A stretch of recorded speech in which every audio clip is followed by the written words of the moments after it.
दोस्तों नमस्कार। जिसका डर था वही चीज निकल के आई है।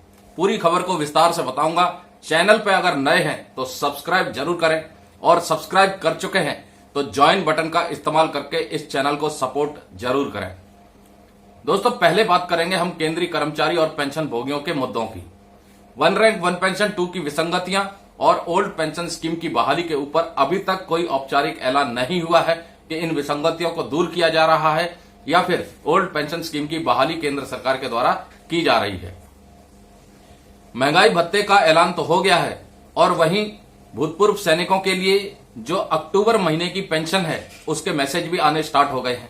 लेकिन उस अक्टूबर महीने की पेंशन में डीए का कैलकुलेशन यानी जो 4% का महंगाई भत्ता जोड़ा गया है, बढ़ाया गया है, उसको जोड़ा नहीं गया है।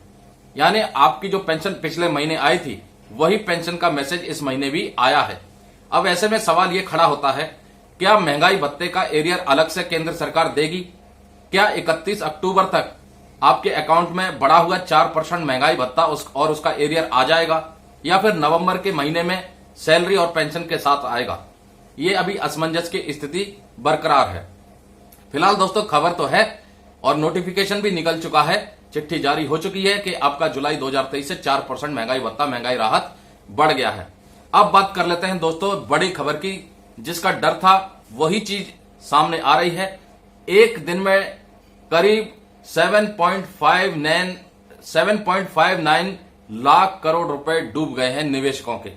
दोस्तों जंग का दायरा बढ़ने से दहशत में टूट रहे हैं शेयर बाजार और ये खबर मैं आपको हिंदुस्तान अखबार के हवाले से बता रहा हूं। 7 बड़ी वजह बताई जा रही हैं जिसकी वजह से निवेशकों का एक दिन में करीब 7.5 लाख करोड़ के आसपास पैसा डूब गया।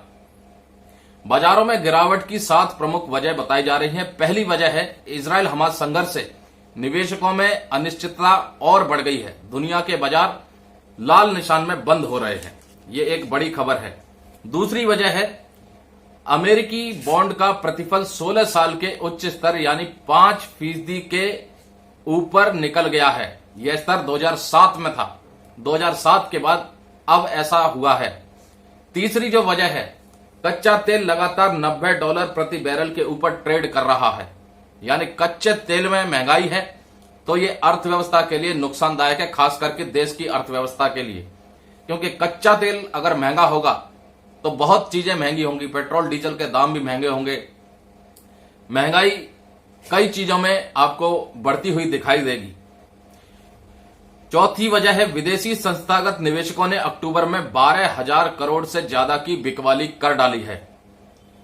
पांचवी वजह है अमेरिकी डॉलर इंडेक्स में तेजी के चलते भारतीय रुपया लगातार दबाव में चल रहा है। यानी डॉलर का भाव ज्यादा है और वहीं डॉलर के मुकाबले रुपए का भाव बहुत कम हो गया है। छठी वजह है कच्चे तेल के बढ़ते दाम से महंगाई के तेजी से बढ़ने की आशंका जताई जा रही है। वही बात जो मैं कर रहा था कि कच्चे तेल के दाम अगर बड़े मिलेंगे तो महंगाई भी बढ़ेगी, कई प्रोडक्ट्स महंगे हो जाएंगे, कई चीजें महंगी हो जाएंगी और ये देश की अर्थव्यवस्था के लिए एक बुरी खबर है।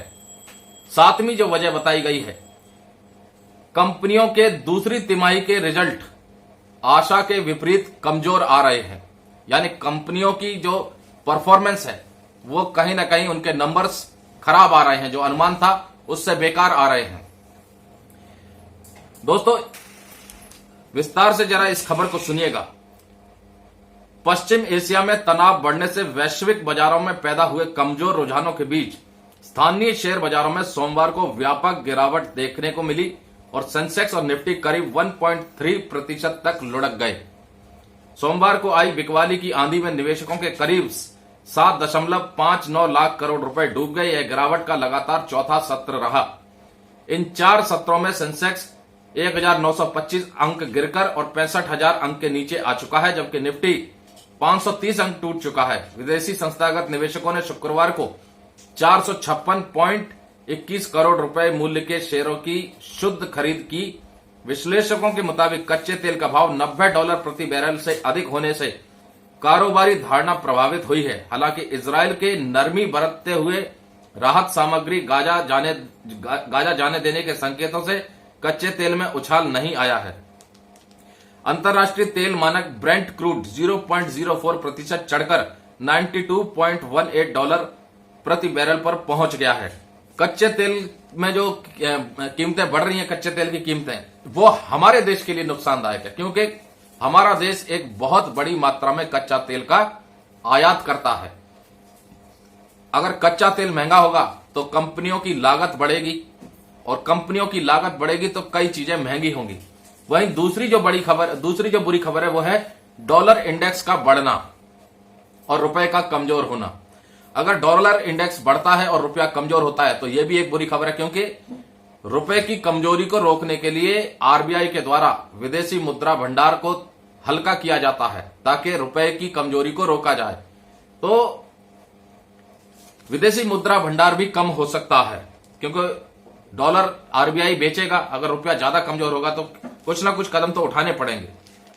वहीं दोस्तों एक खबर और आ रही है, एलआईसी की तरफ से बंद बीमा पॉलिसी को चालू करवाने पर मिलेगी छूट। मुख्य पॉइंट बता देता हूं इसके। बकाया प्रीमियम 1 लाख रुपए तक है तो विलंब शुल्क पर 30% की छूट मिलेगी, अधिकतम 3,000 रुपए। प्रीमियम होगा आधार। एलआईसी ने बंद पड़ी पॉलिसी चालू कराने के लिए जो विशेष अभियान शुरू किया है उसमें विलंब शुल्क पर 30% तक की छूट दी जा रही है। इस प्रकार छूट मिलेगी। बकाया प्रीमियम 1 लाख से 3 लाख रुपए तक है तो विलंब शुल्क 30% छूट, अधिकतम 3,500 रुपए। बकाया प्रीमियम 3 लाख रुपए से अधिक है तो इस पर विलंब शुल्क 30% छूट है, अधिकतम 4,000 रुपए। अब ग्राहक क्या करें? एलआईसी की वेबसाइट में जाएं, एलआईसी की नजदीकी ब्रांच या एजेंट से मिलकर पॉलिसी दोबारा चालू करवा सकते हैं। ये पॉलिसी के ऊपर एक जानकारी है। और बिना बीमा वाले वाहनों की जानकारी कंपनियों के साथ साझा की जाएगी। भाई जिन गाड़ियों का बीमा नहीं है उनकी जानकारी कंपनियों से साझा की जाएगी। एक खबर निकल के आई है, जरा सुन लीजिए। देश में बिना बीमा के घूम रही गाड़ियों के आंकड़े अब कंपनियों के साथ साझा किए जाने की तैयारी है। हिंदुस्तान को सूत्रों के जरिए, हिंदुस्तान को यानी हिंदुस्तान अखबार को, ये हिंदुस्तान अखबार से मैं पढ़ के बता रहा हूं। हिंदुस्तान को सूत्रों के जरिए मिली जानकारी के मुताबिक सरकार एक ऐसी नीति पर काम कर रही है। अब कंपनियों को भी पता चल जाएगा कि किन गाड़ियों का थर्ड पार्टी बीमा नहीं है और ऐसी गाड़ियों के मालिक फर्जी क्लेम नहीं कर सकेंगे।